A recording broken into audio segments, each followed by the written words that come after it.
বানালে একটু বেশি করেই বানাবেন, কারণ রেসিপিগুলো বানানোর পর সাথে সাথেই শেষ হয়ে যায়। তো যে কারণে বিপদে কিন্তু আপনাকেই পড়তে হবে, ওই জন্য বলছিলাম একটু বেশি করেই বানাবেন। তো এইগুলো না বানানো খুবই সহজ, মাত্র দুটি উপকরণ থাকলে বাড়িতে তাহলে এই রেসিপিগুলো সহজেই বানিয়ে নিতে পারবেন। ভীষণই খাস্তাভাবেই তৈরি হয়। বাড়িতে যদি বাচ্চারা থাকে না, ওরা কিন্তু বেশ মজা করেই খায়। ভীষণই কী বলবো, একটা খাস্তা রেসিপি তো সবারই কিন্তু ভালো লাগবে।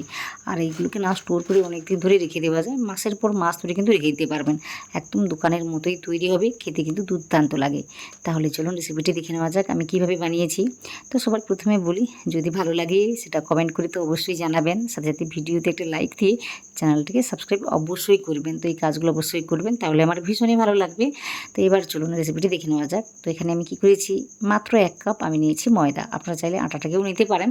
নিয়ে না পরিমাণটা বুঝে শুনে দিয়েছি লবণ, আমি অল্প করেই দিয়েছি, একদম 1 চিমটি থেকে একটু বেশি বলতে পারেন। তারপর দিয়েছি আমি কালো জিরে, তো অল্প করে দিয়েছি সব কিছুকে। তারপর দিয়েছি বেকিং পাউডার, আমি কিন্তু সোডা দিইনি, বেকিং পাউডার দিয়েছি ওই 2 চিমটি মতো। দিয়ে না সব কিছুকে ভালোভাবে মিশিয়ে নিতে হবে। যেহেতু বেকিং আমি পাউডারটা দিয়েছি, তো ওটাকে না ভালোভাবে মিশিয়ে নিতে হয়। মিশিয়ে নেওয়ার পর তারপর আমি দিয়েছি ঘি 2 চামচের মতো বা একটু বেশি বলতে পারেন। তো এখানে তেলও কিন্তু দেওয়া যায়, তো তেল বা ঘি যেটাই দিবেন ওই 2 থেকে 3 চামচের মতো কিন্তু দিতে হবে। এতে করে রেসিপিগুলো একদম দোকানের মতোই তৈরি করে নেওয়া যাবে, একদম খাস্তাভাবে তৈরি হবে। তো যে কারণে বলছিলাম একটু বেশি করে কিন্তু দিতে হবে। আর কিভাবে মেশাচ্ছি দেখতেই পাচ্ছেন, এভাবে ভালোভাবে মিশিয়ে নিতে হবে। আর ময়দাটা যেন একটু ভেজা ভেজা মনে হয়, তো সেদিকে অবশ্যই খেয়াল করবেন। তারপর না একটা ডো বানিয়ে নেব।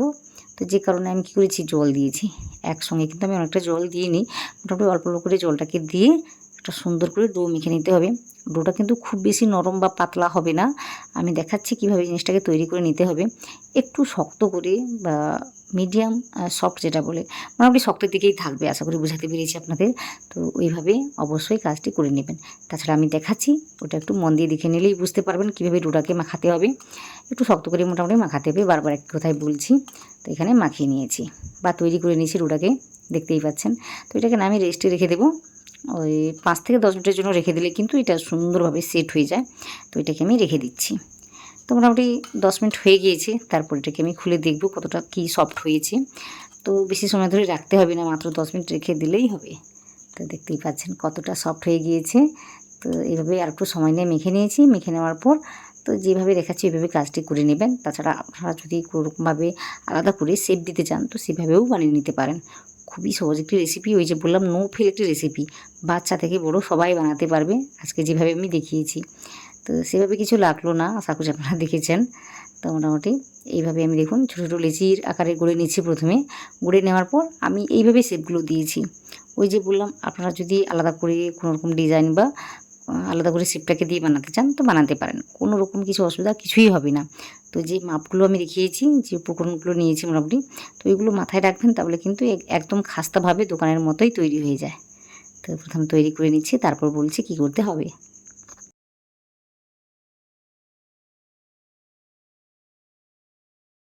তো আপনাদের সাথে আমি কথা বলতে বলতে এগুলোকে বানিয়ে নিচ্ছি। ততক্ষণে আপনাদের বলি, আপনারা কোথা থেকে আমার ভিডিওগুলো দেখছেন সেটা অবশ্যই কমেন্ট করে জানাবেন, তাহলে আমার ভীষণই ভালো লাগবে। তাছাড়া এই রেসিপিটি এর আগে আপনারা বানিয়েছেন কিনা সেটাও কিন্তু কমেন্ট করে জানাবেন। তো না বানিয়ে থাকলে অবশ্যই আমার রেসিপিটি দেখবেন, দেখে বানাবেন, আশা করি আপনাদের অনেক কাজে আসবে বা আপনারা বানাতে পারবেন। খুবই সহজ একটি রেসিপি, দেখতেই পাচ্ছেন সহজেই কিন্তু বানানো যাচ্ছে। তো এইভাবে মোটামুটি বেশ কয়েকটা আমি তৈরি করে নিয়েছি। তারপর কি করেছি, এগুলোকে ভেজে নেব, বাকি যে কটা রয়েছে মোটামুটি এগুলো ভাজতে ভাজতে আমি তৈরি করে নেব একই রকমভাবে। তো কড়াইতে আমি তেল দিয়েছি, তেলটা কিন্তু খুব বেশি গরম করে নিইনি, মোটামুটি গরম করেছি, কিন্তু খুব বেশি গরম হয়ে যায়নি। তো মোটামুটি এইভাবে গরম করে নেওয়ার পর আমি এইভাবে একটার পর একটা ছেড়ে দিচ্ছি, দেখতেই পাচ্ছেন কোনো রকমভাবে ফেনা কিন্তু কিছুই উঠছে না। তো অবশ্যই তেলটাকে এইভাবে গরম করে নিতে হবে, খুব বেশি গরম করা যাবে না, বারবার আমি একই কথাই বলছি। তো এইভাবে আমি প্রতিটা দিয়েছি, দেওয়ার পর না একটু সময় ধরে এভাবে আমি রেখে দেবো, কোনো রকমভাবে উল্টাবো না। প্রায় 3 থেকে 4 মিনিট কিন্তু এইভাবে আমি রেখে দিয়েছিলাম লো ফ্লেমেই, তারপর কিন্তু আমি উল্টে দিচ্ছি। তো একটু সময় নিয়ে কাজটি করবেন। আর এই কথাটা আমি কেন বলছি, এই সময় কিন্তু রেসিপিগুলো একদম নরম থাকে, তো যে কারণে 3 থেকে 4 মিনিট কিন্তু থেমে যাবেন, একদম লো ফ্লেমেই রাখবেন, তারপর কিন্তু উল্টাবেন বা এভাবে একটু নাড়ি চাড়িয়ে দেবেন। যখন একটু শক্ত শক্ত হয়ে যাবে না, তখন মোটামুটি উল্টে পাল্টে দিলে কিন্তু সেভাবে কিছু অসুবিধা হয় না। এখন দেখতেই পাচ্ছেন অনেকটা কিন্তু বেশ নরম আছে। আর এইভাবে ভাজতে ভাজতে দেখতেই পাচ্ছেন একটু শক্ত শক্ত হয়ে গিয়েছে। তো মোটামুটি তারপর আবার 2 মিনিট পরে কিন্তু আমি এইভাবে উল্টে দিয়েছি। তো অনেকটা কিন্তু সময় লাগবে। আমি একদম লো আঁচেই কিন্তু এগুলোকে রান্না করে নেব। তো অবশ্যই সময়টা কিন্তু লাগবে, আর সময় নিয়ে ভাজলে কিন্তু ভেতর থেকে সুন্দর করে ভাজাটা হবে আর ভীষণই খাস্তাভাবে রেসিপিগুলো তৈরি হবে। তাছাড়া অনেকটা সময় ধরে আপনারা রাখতে পারবেন, অনেকটা বলতে অনেক দিন ধরে এগুলোকে রাখতে পারবেন স্টোর করে। তো দেখতেই পাচ্ছেন যখন একটু শক্ত শক্ত হয়ে যাবে না, তখন না সহজেই উল্টানো যায় আর খুব সুন্দর একটা কালারও চলে আসে। তো এইগুলো যখন একটু শক্ত শক্ত হয়ে গিয়েছে, তখন আমি গ্যাসের ফ্লেমটাকে একটু বাড়িয়ে দিয়েছি। ওই যে লো আর মিডিয়ামের মাঝামাঝি রেখেছি, লো আর মিডিয়ামের মাঝামাঝি, মিডিয়াম কিন্তু করে দিইনি। সব শেষে আমি কি করেছি 1 থেকে 2 মিনিটের জন্য মিডিয়াম ফ্লেম করে এইভাবে ভেজে নিয়েছি। তো মোটামুটি 10 থেকে 12 মিনিট সময়টা কিন্তু আমার লেগে গিয়েছে এগুলোকে ভাজতে। তো মোটামুটি একটু সময় কিন্তু লাগবে, আর যে কারণে এত মসৃণভাবে কিন্তু ভাজাটা হয়েছে। তো এগুলোকে সুন্দর একটা কালার করে ভেজে নিয়েছি। ভেজে নেওয়ার পর এগুলোকে তুলে নিয়েছি। দেখতেই পাচ্ছেন কতটা মসৃণভাবে কাজটি হয়েছে। তারপর না যে কটা রয়েছে আমি তৈরি করে নিয়েছিলাম, এগুলোকে একই রকমভাবে ভেজে নেব। তো এখানে আমি কি করেছি, তেলটাকে কিন্তু ঠান্ডা করে নিয়ে এগুলোকে দিয়ে ফেলেছি। তো এই ভুলটা করবেন না, এতে করে কিন্তু একদম মসৃণভাবে ভাজাটা হবে না। তো যে ভুলগুলো হয় আমি সেগুলোও বলে দিই আমার রেসিপিতে। তো আপনারা যারা দেখেন আপনারা জানবেন, আমি কোনো কিছু লুকাই না।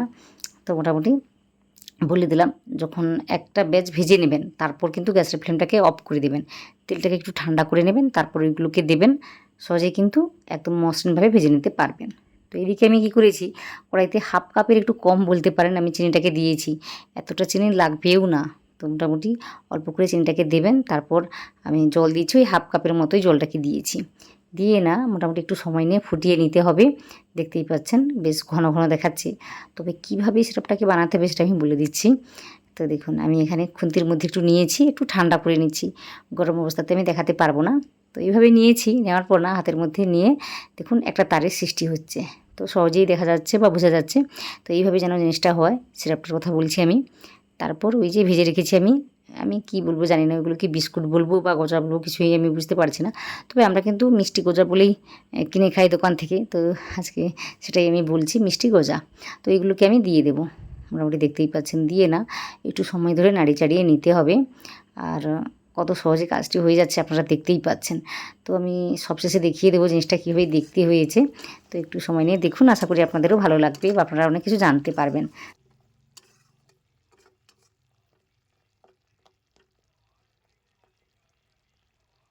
তো মোটামুটি গজাগুলোকে দিয়ে একটু নাড়ি চাড়িয়ে নিয়েছি।